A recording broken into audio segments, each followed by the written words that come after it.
Hey, welcome back to another video of eTechs. In this video, we are going to learn how to change the display name in Character AI. First of all, open up your preferred web browser and head over to character.ai. Make sure that you are logged into your account.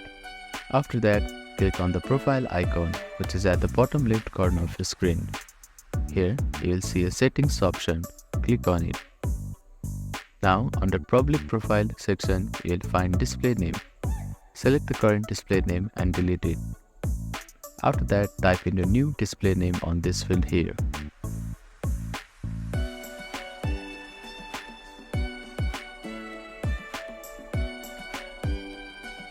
Now click on Save button.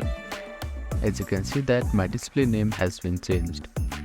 So that is how you can change a display name in Character AI. Thank you for watching this video. Please do not forget to like, share and subscribe to our channel and comment down if you have any queries.